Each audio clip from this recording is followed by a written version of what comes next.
Por su atención, muchas gracias. Disfruten de su función. Esta es Tercera Llamada. Tercera. Comenzamos. Y es el código secreto para comunicarnos con los nuestros. ¿Cambios en la lengua entre Hutus y Tutsis? Todo el mundo tiene derecho a su propia lengua. Y ese es un derecho que no se puede negociar. ¿Cuántas lenguas se hablan en África? La lengua no se olvida. Se dice que hay buenas y malas lenguas. Madari, que significa rama en Kikuyu. Solo los soñadores mueven montañas.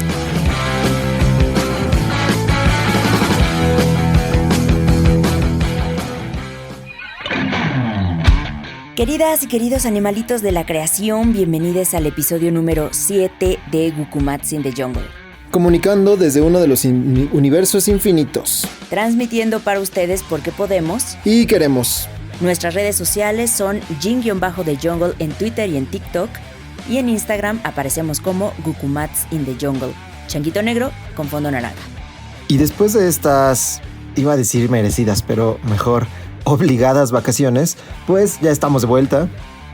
Y esta vez también queremos agradecer a aquellas personas que nos apoyaron con su tiempo, conocimiento, consejos y recomendaciones para que este proyecto saliera a la luz. O bueno, a este espectro sonoro. Así que desde aquí agradecemos a Paulina González y Emanuel Zavala, a Oscar Sánchez El Voice, a Agni Roblero y ustedes saben por qué. Gracias por habernos brindado esos elementos que nos hacían falta para que pudiéramos producir este proyecto y pues que pudiéramos escucharlo y pudieran escucharlo también ustedes. Muchas gracias y ahora sí, vamos a darle.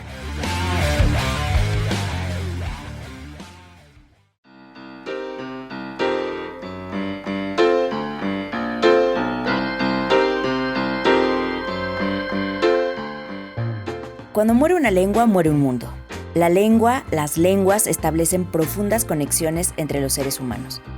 Desde los abuelos que no quieren que sus nietos olviden sus raíces, las canciones que rememoran un pasado esclavizado, o las lenguas que los hablantes llevan consigo cuando migran y cargan consigo en sus maletas, en su cocina, que se manifiestan en expresiones concretas o en frases sueltas que han viajado a través de generaciones.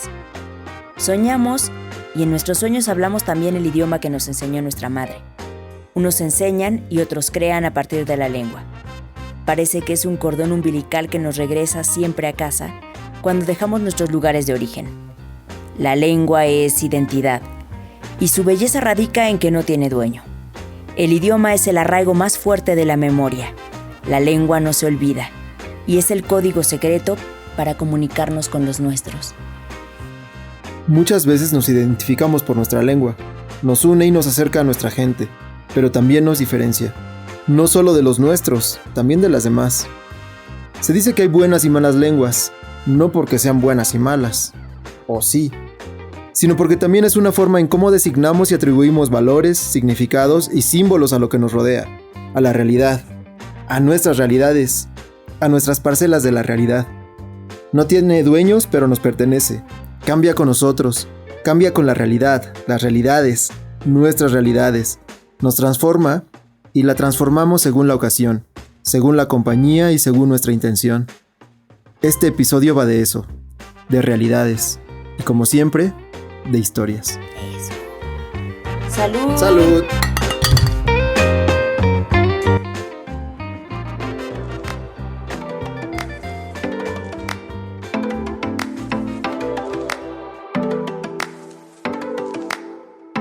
Primero que nada, Gukumats, establezcamos la diferencia entre lengua y lenguaje. Porque aunque en este episodio nos centraremos en la lengua, estos conceptos suelen ser confundidos, digo en lo general, y creímos que era mejor disipar todas las dudas ante este tema, que además de rico es complejo. Así que aquí intentaremos dar un vistazo a esa diferencia. Así que, Jungle, te hago segunda. Pues hablemos sobre esta diferencia entre lengua y lenguaje, porque se suele confundir cuando lo cuando lo hablamos a la ligera. Y por lo menos para este episodio, creo que habrá que tenerlo claro. Bueno, no creo, habrá que tenerlo claro. Así que de forma general, pero no necesariamente sencilla, como dijiste, pues el lenguaje es este conjunto de señales o signos que nos sirven para comunicar algo. O sea, que este puede ser por medio de movimientos o gestos, o ambos, por símbolos que representen ideas, oral o escrito, táctil, o de todas juntas. Y la lengua es todo el sistema gramatical, léxico y sonoro en que se organiza y se relaciona todo el conjunto de signos que se ordenan y se estructuran de una forma determinada, o varias. En este sentido, puede verse que las lenguas o idiomas constituyen las herencias culturales de las poblaciones.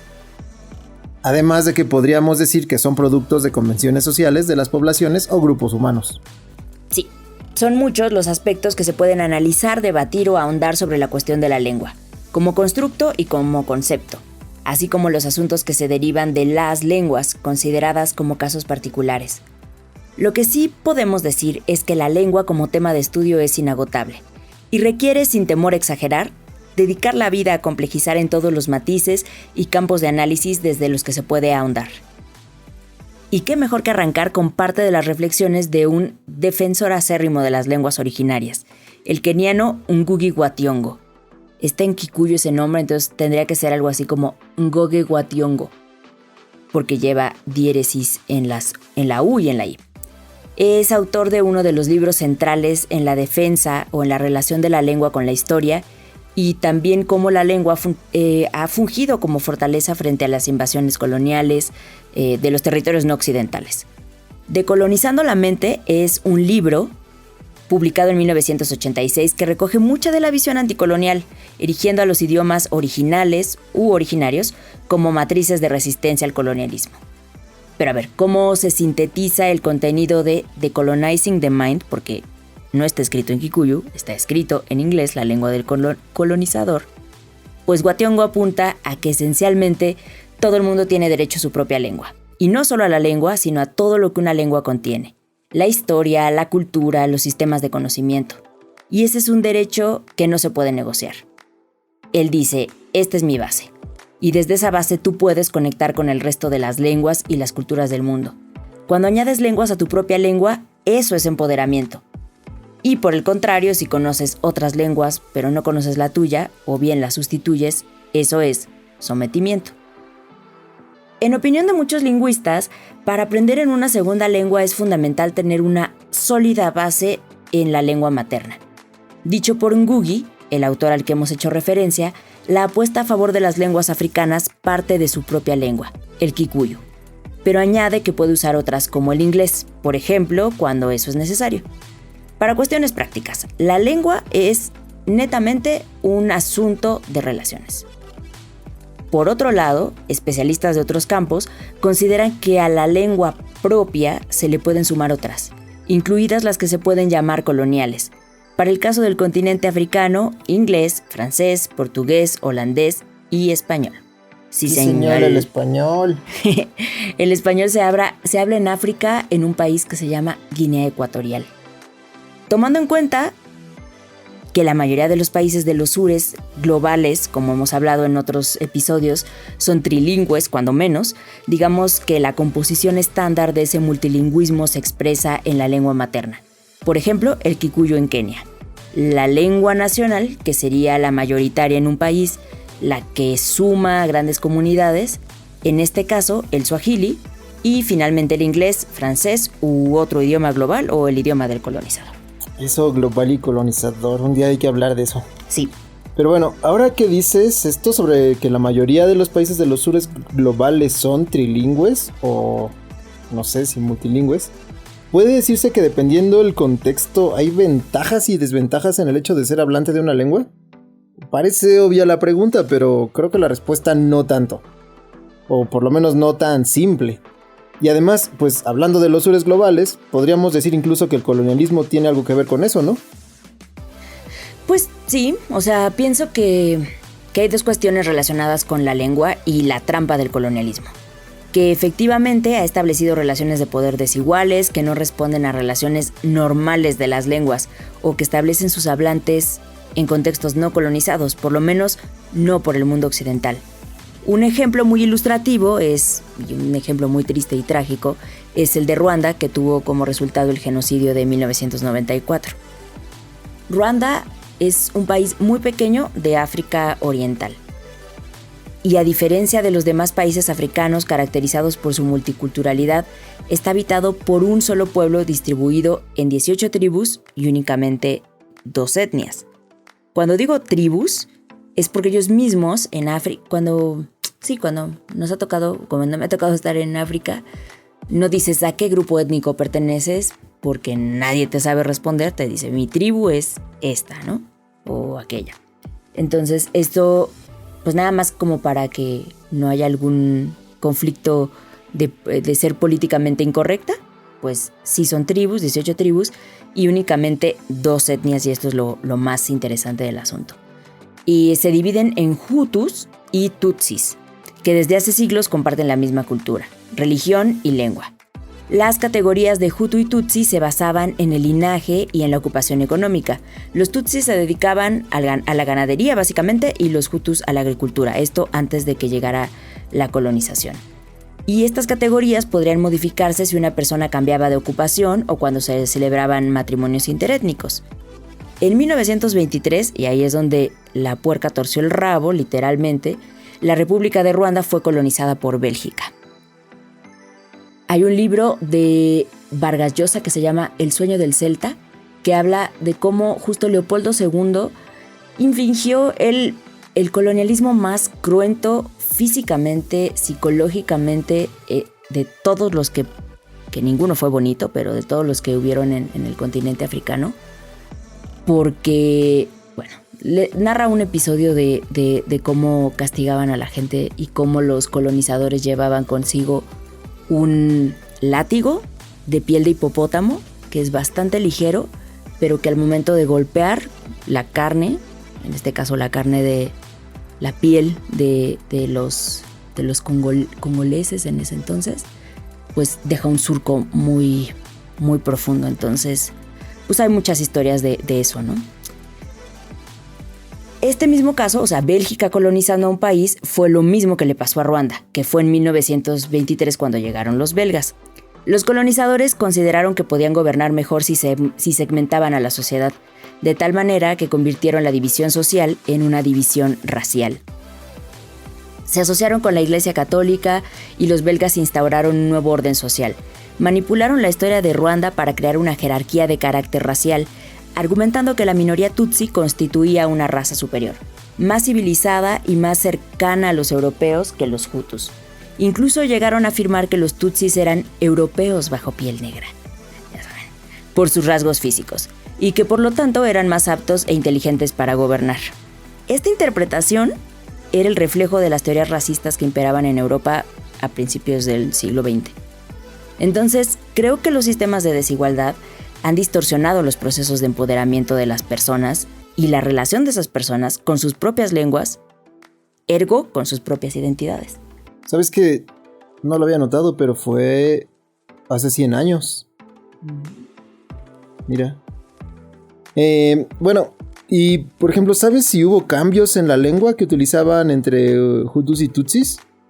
O sea, más allá de todo el asunto de la racialización a favor de los colonizadores belgas, en los que por supuesto pues eran minoría y también superiores, entre comillas, porque supongo que al separar los grupos y unos estar más cerca políticamente de los colonizadores, de alguna manera también los hacía o se creían superiores.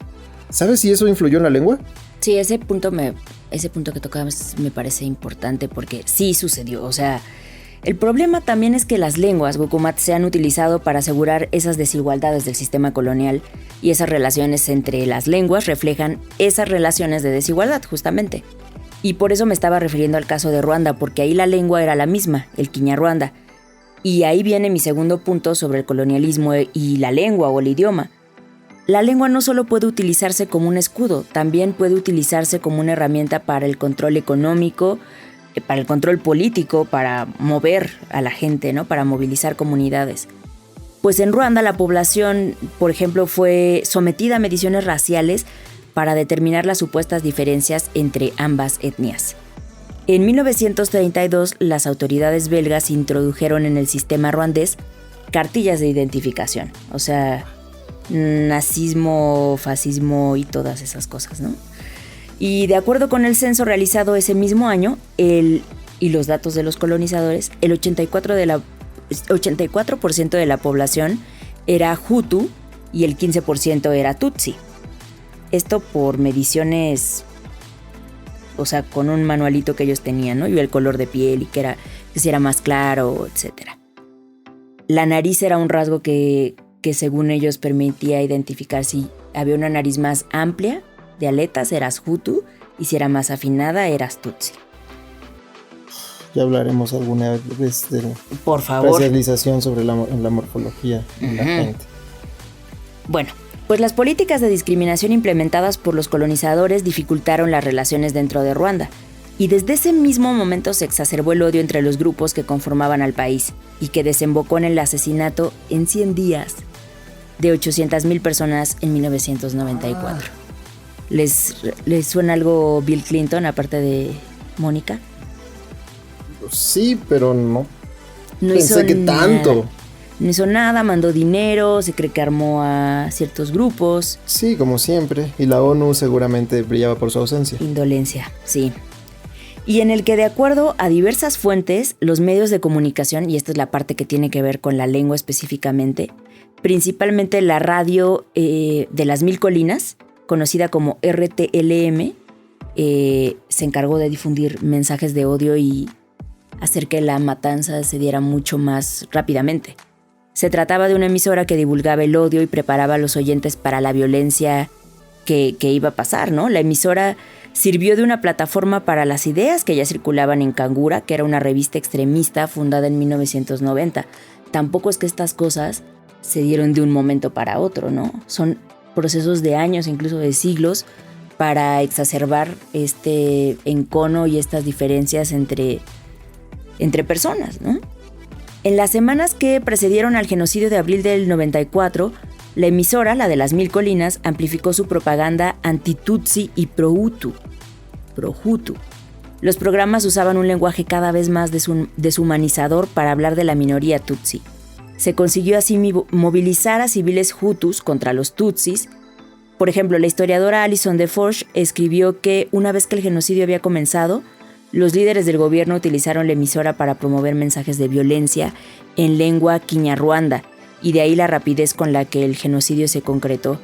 Y esto se acaba de juzgar en tribunales de guerra. No se culpa directamente a la gente de la radio y de esta revista, pero sí hay una amonestación, digamos, moral, ¿no? Por parte de los ruandeses. Si quieren ver más de esto, está Hotel Ruanda, que pueden encontrar en cualquier plataforma, pero es muy claro ahí como la radio y los mensajes en Kinyarwanda fueron definitivos en el avance de la violencia. Les digo que hay que tener estómago. Y bueno, un poco regresando a la generalidad, sin menospreciar o sin restarle valor. ¿Cuántas lenguas se hablan en África, sabes? Mira, las fuentes coinciden en que son más de 2,000 lenguas nativas las que cohabitan en el continente africano.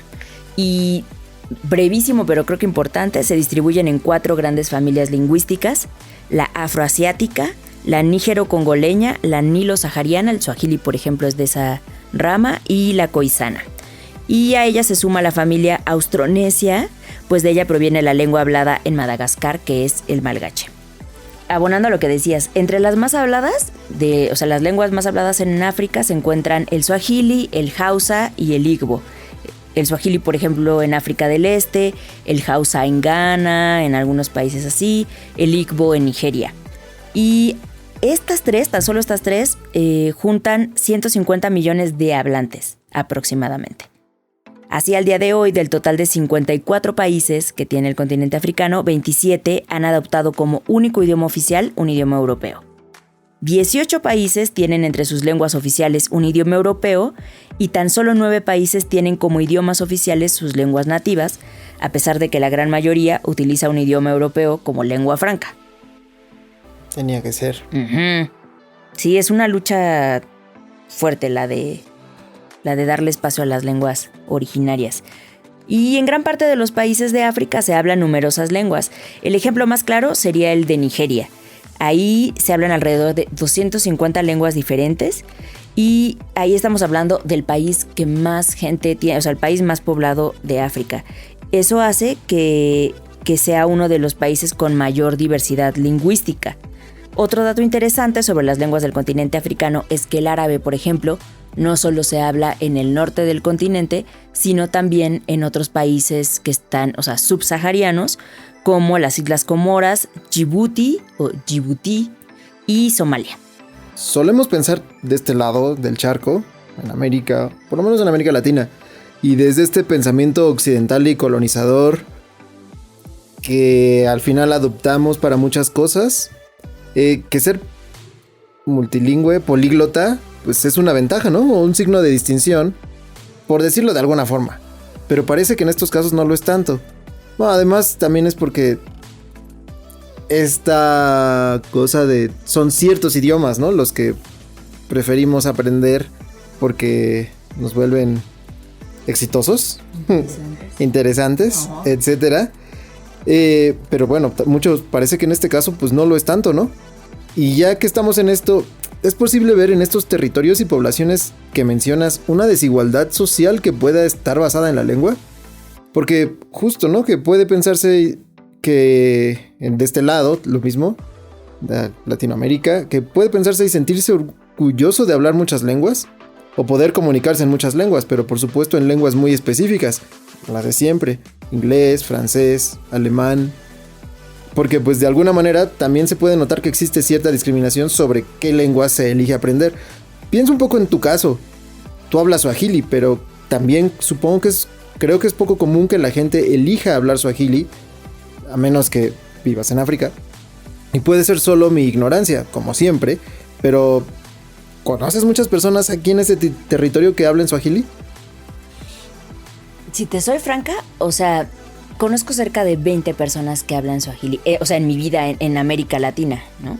Pero muchos, o sea, algunos de ellos son africanos, más bien, congoleses, que ellos hablan suajili, y kenianos que hablan suajili, o maestros que viajaron y vivieron mucho tiempo allá, que dominan esa lengua, ¿no? Pero pero fuera de ese ámbito académico, creo que no hay mucho más.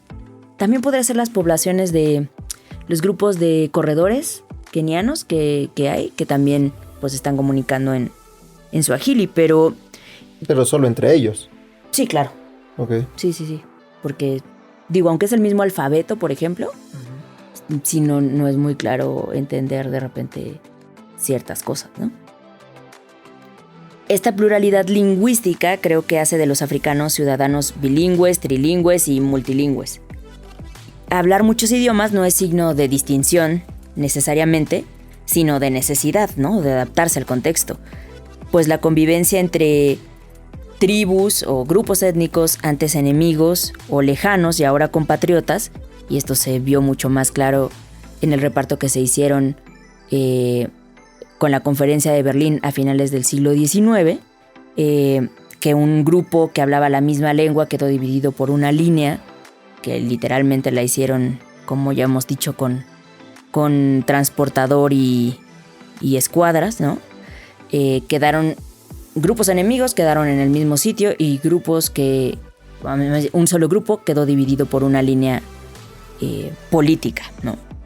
Entonces, esa convivencia entre tribus, ahora enemigas y ahora compatriotas, también les obligó a aprender un idioma en común, ya sea nativo o adoptado, o también a aprender el idioma del otro.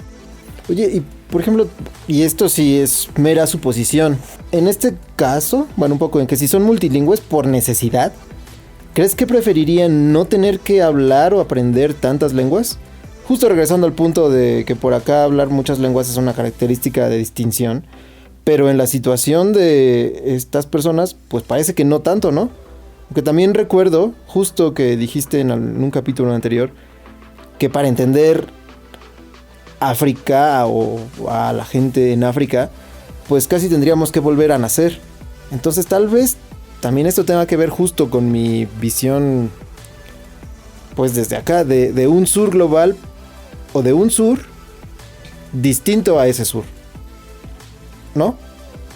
Sí, pues, o sea, lo hemos hablado otras veces y digo, ya habrá momento de profundizar en eso, pero que, quiero como parafrasearte, pero que entre los sures hay más sures, o de los sures... Que hay solo eso, o sea, que el sur global pues no es el mismo sur para todos. Ajá, exacto, o sea que tampoco es una categoría homogénea, ¿no? Sino que cada sur, o sea, América Latina tiene su cosa, África tiene sus sures y África también tiene sus sures, porque además África pues eso, son 54 países. Cada uno tiene su condiciones y su contexto distinto, entonces justo este asunto, ¿no? Hay muchos sures. Uh-huh. Sí, o sea, total, coincido con eso. Y creo que también es una situación de varias lecturas. Y de nuevo me gustaría utilizar 2 ejemplos africanos para profundizar. Por ejemplo, hace poco descubrí a una autora mozambiqueña, Lilia Monplé, que habla en portugués, pero, digamos, le hicieron una entrevista. Y ella narraba que cuando entró en la escuela primaria, salió una orden que decía que los alumnos, y eso pasó en muchos lugares de África y también, por ejemplo, de América Latina, los alumnos no podían hablar en su lengua materna, porque era malo. En este caso, el argumento era que era malo para la pronunciación del portugués y que después no lo aprendían bien. Y Lilia conocía muy bien el macúa, que era la lengua de su pueblo, esto por sus abuelos, que eran personas fundamentales en su vida, ¿no? Y habla de que todo este proceso de la escolarización y de aprender el idioma del colonizador, pues era un acto de violencia, porque esa lengua, el macúa, era la lengua en la que ella había aprendido muchas cosas de su vida, desde la que había heredado conocimiento de su abuela, ¿no? Sobre todo, pues la oralidad es una parte bien importante en el continente africano, entonces la lengua es la que hace esas veces de transmisor, ¿no? De conocimiento. Entonces decía que alguna vez un maestro también le preguntaba algo en portugués y ella contestaba en macúa. Entonces esa defensa y toda su historia está llena como de esa resistencia y de darle su espacio a la lengua materna. Más o menos por ahí creo que va. Sí. Bueno, y ahora que ya vas encarrerada, pues seguro que además de Lilia tienes más ejemplos. Otro ejemplo que tiene que ver con algo, más bien, sí, con el éxito de una experiencia educativa. Esto es en Senegal, y aquí igual es un académico y es un escritor que se llama Boubacar Boris Diop, que es un apellido muy común en Senegal. Él habla como de la legitimidad literaria, ¿no? Que los autores africanos emplean el francés, el inglés regularmente y se centran en temas que tienen que ver con seducir a un lector occidental todavía y con ciertos temas específicos, ¿no? Y cuando se va al fondo del asunto, esto se traduce en una novela llena de clichés de Occidente sobre temas como el terrorismo, la migración, por citar algunos temas, ¿no? Que ahora están como de moda. Y en los planes de estudio de los africanos se podían incluir esas obras, ¿no? Destinadas originalmente al público occidental. Y él dice, no es que no queramos reconocer la aportación de la diáspora, sino que los estudios literarios africanos deben ofrecer más espacio a los autores locales que siguen existiendo, porque, por ejemplo, muchos de ellos leen a los premios Nobel, ¿no? Que hay más de un par africanos, ¿no? Pero no es lo mismo, o sea, si le das a un keniano a leer a un nigeriano, es decir, igual se borra un poco como las cuestiones específicas, las especificidades de cada uno de los lugares. Entonces, él a lo que apuesta es que los alumnos de Senegal lean a los autores de Senegal, o al menos regionales, ¿no? También ese sigue siendo como todo un tema. Y lo que me pareció interesante es que en la Universidad Gaston Berger de Saint Louis se está llevando a cabo una experiencia positiva de enseñanza en Pular y en Wolof, ambas lenguas senegalesas, desde hace casi 10 años. Es una universidad que forma especialistas del más alto nivel en estos dos, Pular y Wolof, y imparte cursos de lengua y literatura. En este sentido, Boubacar dice que la ruptura liberadora pasará por una reapropiación del mundo en lenguas africanas y que hay retos y que hay complejidades de naturaleza por la naturaleza radical que tuvo la colonización o la destrucción colonial, y a veces hay temas que parecen ser irreversibles, ¿no? Justo de la descolonización del pensamiento. Él dice que la descolonización de las mentes podría únicamente estar a la orden del día si se considera a las lenguas africanas como conductas del conocimiento y la única medida con un alcance histórico real. Eso más o menos. Más o menos.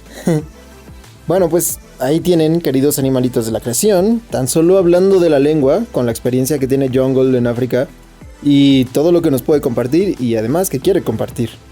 Así que pues nada, muchas gracias y seguiremos con este tema en el siguiente episodio.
La sección favorita de ustedes, la del sonido y la verdad, también la nuestra, una de las nuestras.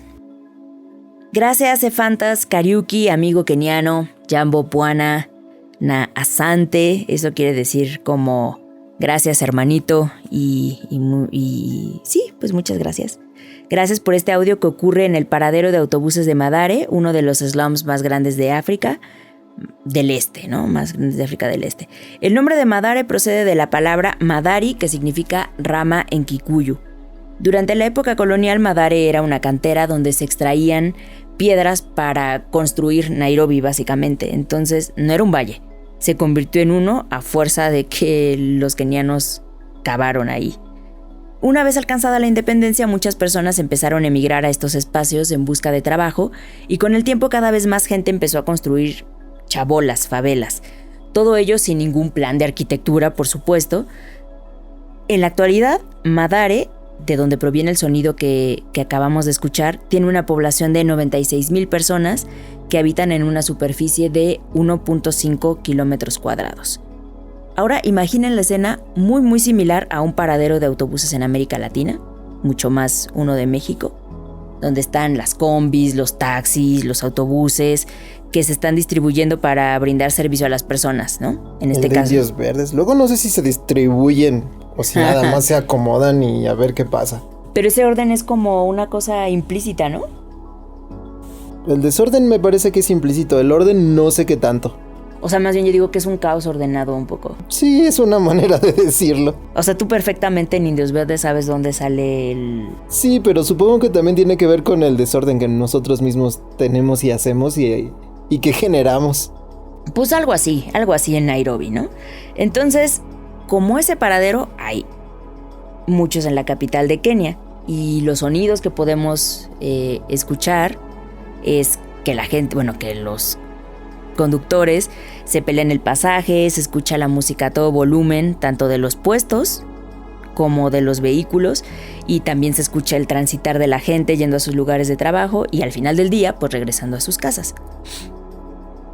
Tomar el transporte público en Nairobi es asistir a un espectáculo de verdad escénico y visual de alto nivel.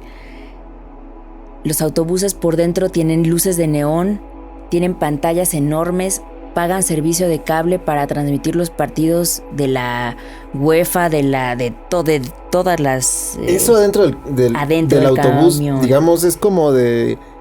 O sea, eso como tomar el de CU a la Jusco. Sí. Y ahí tienen una pantalla. Y peluche. Ok. O depende de lo que tú quieras. Los peluches todavía me parece no tan ajeno porque... ¿Todo forrado de peluche? ¿De principio a fin? Pues yo sí me acuerdo en la prepa haberme subido alguno que tuviera peluches en todas las paredes. Órale, no, yo no. No luces de neón, pero sí, y a veces sí luces de neón. Bueno, sin peluche. Y también muchos artistas urbanos los pintan, o sea, eso se dedican. Sí, es de culto el matatu. Ok. Si quieren pueden buscar un artículo mío que está en guirico.org, que se llama La cultura del matatu, para enterarse de más cosas. Pero bueno, en medio del tránsito de las calles de la capital keniana se abren paso esta onda de estos matatu, que son minibuses con capacidad para entre 14 y 33 pasajeros. Eso sí, perfectamente lo identificamos. Cuando no tienes lugar o sea, ya no hay sentado ni parado, te puedes sentar en las piernas de alguna mujer u hombre, etcétera, y no pasa absolutamente nada. A mí no me pasó absolutamente nada, más bien eso quiero decir. Cuyos interiores rebosan de decoraciones, entre las que destacan calcomanías llenas de medali. Medali es proverbio en suajili, eso significa. Y están equipados con bocinotas. De ahí salen los graves del hip hop, del reggae, del rhythm and blues, ¿no? Y todo el tiempo te va rebotando el pecho. Elementos que hacen, creo yo, de este espacio móvil el eje de varios temas sociales, culturales y artísticos en Kenia. Al centro de la cultura del matatu aparecen las figuras del conductor y el manamba, que es el compañero chalán. El asistente de conductor o chalán, ajá. A quien se le... Asistente, qué propia eres. Pues sí, es asistente. Lo asiste subiendo bandita. A quien se le identifica por las acrobacias, porque va subiendo y bajando y pendiendo su vida de un hilo, literalmente. Y el grito beba, beba, que es lleva lugares.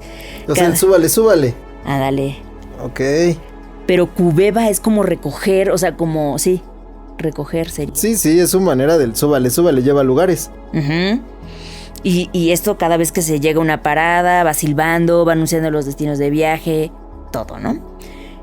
Y un poquito más de historia del matatu, de esto que estamos, de este sonido que tuvimos de inicio de esta sección. La industria del matatu comenzó en la década de los 50 como competencia directa al servicio de transporte representado por el Kenyan Bus Service, que tenía el monopolio de transporte de pasajeros desde principios de la década de 1930. Para ese tiempo los matatu eran propiedad de personas con un ingreso medio y los pasajeros literalmente pagaban 3 centavos por viaje dentro de la ciudad. O sea, la palabra matatu significa 3 en suajili. Pero el ma le da el plural, o sea, tatu es 3, pero un 3 singular. No puede ser 3 singular porque si ya son 3 ya son muchos. Es como 3 Cs. 3 Cs, ajá. Ah, es como el pecero. Exacto. O sea, el pecero de peso y... Ah, mira, órale. ¿Ves? Te digo, hay sures y sures y... Y sures que dialogan. Y sures globales. Un sur global y sures dentro de ese, ¿ves? Te digo. O sea, tú ya la epistemología del sur la dominas absolutamente. Por supuesto que no, estoy hablando totalmente desde mi ignorancia. Desde los 70 los matatu han sido indispensables para la economía de Nairobi, eso sí.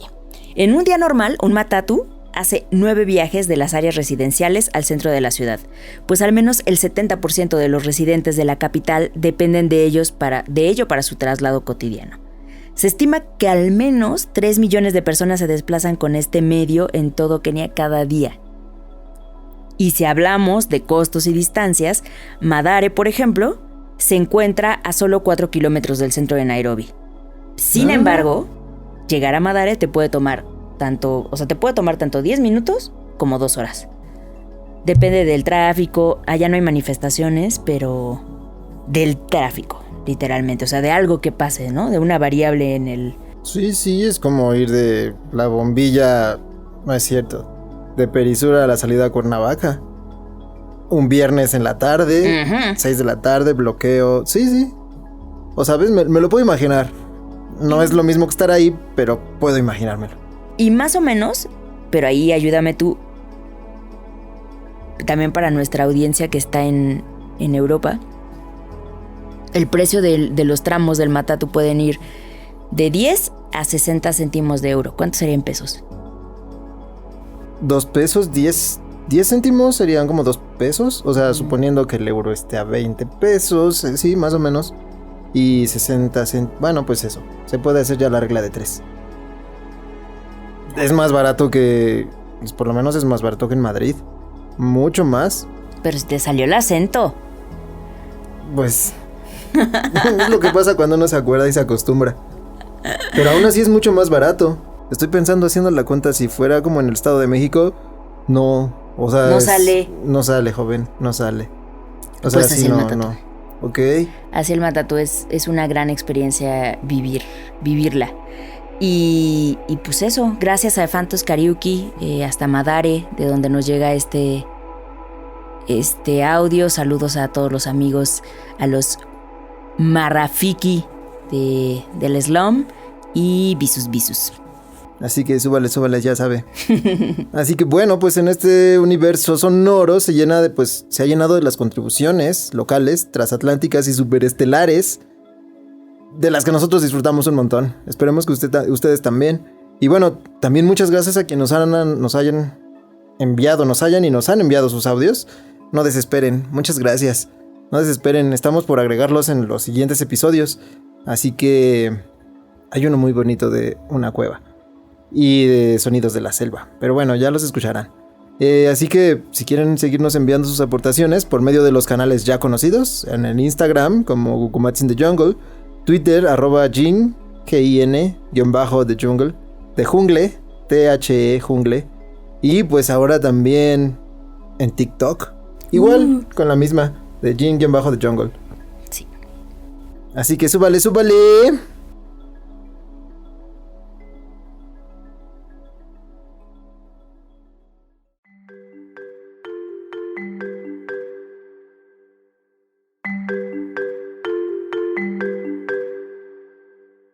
Y bueno, después de ese tiempo de vacaciones, regresamos a este espacio para hablar de noticias, anécdotas y datos superfluos que probablemente no cambiarán la forma de ver la vida, pero a veces para impresionar a alguien en el café o la chela, pues vienen bien. O como dicen mis alumnos, como dijeron mis alumnas, en realidad fue como, bueno, no habrá segunda cita, pero por lo menos ya saben quién es Darwin. Así que justo nuestro primer cuento, historia, dato, viene de alguien a quien hemos mencionado desde nuestro primer episodio, y este es Charles Darwin. Que para cuando hayan escuchado o vayan escuchando este episodio, si son de los primeros en escucharlo, será por esos días en los que se celebrará el 214 aniversario del nacimiento de Darwin, para regocijo de muchos y en detrimento de algunos otros. Y bueno, ya casi todos sabemos esta historia o hemos escuchado sobre el viaje de 5 años en el Beagle con el capitán Fitzroy, de quien incluso, bueno, hay una marca de mochilas y de ropa para montaña. Sí, también. Del que incluso nombraron, bueno, de Fitzroy. Y pues también hay un monte, así, ya saben, ¿no? El colonialismo de la orografía.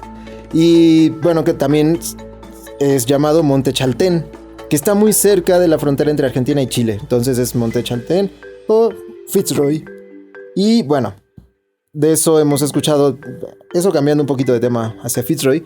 Pero bueno, de Darwin, pues también, además de la historia en el Beagle, pues también de su paso por las Galápagos, los dibujos de los pinzones y las observaciones de sus picos y pues su forma de alimentarse, por las diferencias de los picos. Y bueno, solo para presumir, como siempre, que para esto hacemos esto, pues hace poquito recibí la versión de aniversario del origen de las especies, que conmemora los 150 años de su publicación, es decir, fue el que salió en 2009. Y bueno, pues ya saben, el papel tiene ese toque de vainilla que le da el olor clásico a un libro antiguo. Y pues para contarles un poco de la tan famosísima obra, y para tener que contar en la chela o en el coche o eso, ya saben. Pues les diré que se divide en 2 mitades desiguales.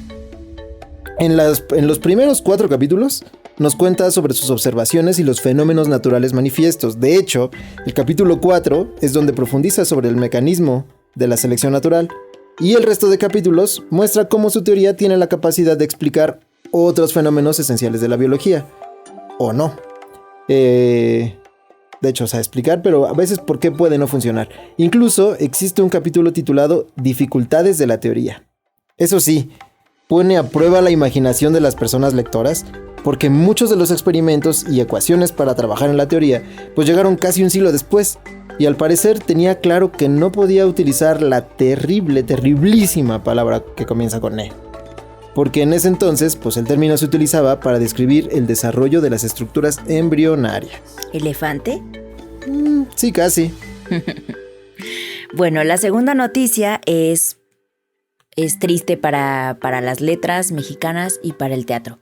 Es la partida, el fallecimiento de la maestra Luisa Josefina Hernández, que formó a muchas dramaturgas y dramaturgos en México. Además de ser cuentista, además de hacer teatro, ella, otro de los géneros que cultivaba era el cuento. Nació en la Ciudad de México el 2 de noviembre de 1928.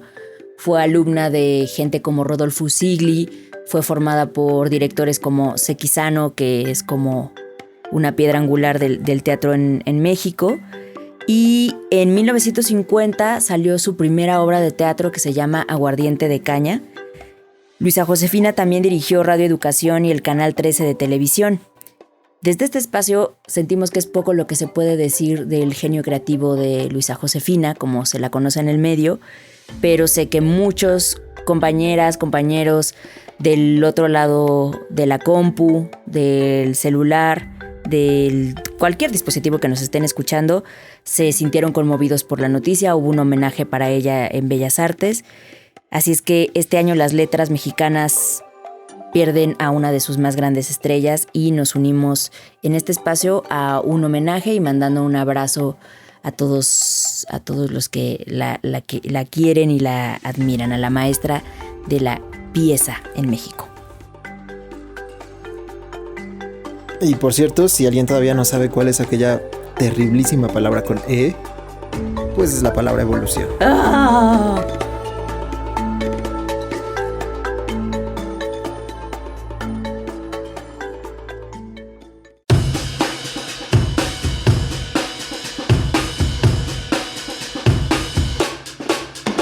Ahora, esta sección en la que Jungle siempre se luce con sus recomendaciones, y como en este episodio ha estado inspirada y está inspirada, pues aprovechemos el viaje y dejémonos fluir con ella.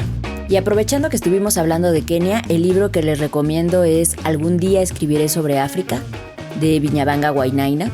El libro tiene una historia interesante porque empieza como él mandó un mail a el editor de la revista Granta, que era es una revista que tiene su sede en Nairobi, pero reclamándole sobre cosas que escribe, como desde el lado justo occidental, desde el que se describe a África, ¿no? Y muy enojado dijo que esto siempre está plagado de clichés. Hizo un mail muy grande y el editor lo que le propuso es convertirlo en un artículo. Ese artículo después mutó a una novela. Fue la primera novela electrónica en ganar un premio, el premio Kane, y eso le ganó muchísimos adeptos a Binyabanga Wainaina, Viña, como se le conocía entre sus cuates. Y lo triste es que murió en 2019 a los 48 años, cuando su escritura empezaba a madurar, pero este libro es Binyabanga de niño y cómo va creciendo él y cómo Kenia se va transformando. Es un libro muy musical, es un libro con muchas referencias, es un libro que nos deja, que tira un poco por la borda las concepciones monolíticas que tenemos del continente africano y nos entra a contarnos, Kenia, específicamente Kenia. Esa es la recomendación, Gukumats. Y además, para quienes estén, si lo están escuchando en estos días de febrero de 2023, está de oferta en aquella librería que seguro mucha gente conoce, por lo menos en México, esa de las letras moradas grandes, nombre de un pacifista. Estaba de oferta, así que pueden buscarlo. No hay muchos, pero corran por leer y por seguir la recomendación de Jungle. Así que pues nada, eso, si quieren algo, lo que probablemente no estén tan acostumbrados, y pues para ampliar las visiones y versiones de las formas de ver el mundo, pues aquí tienen esta recomendación de Gukumatsu in the Jungle, su podcast de confianza.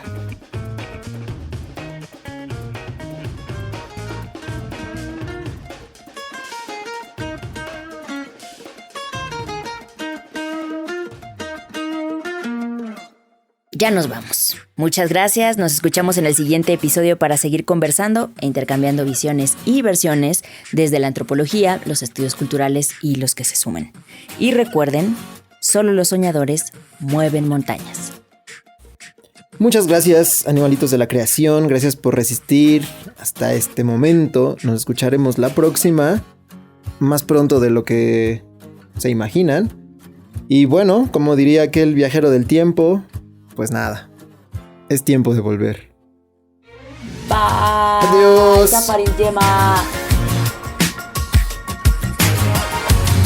Guión y locución, Marisol Rocha y Dersu García.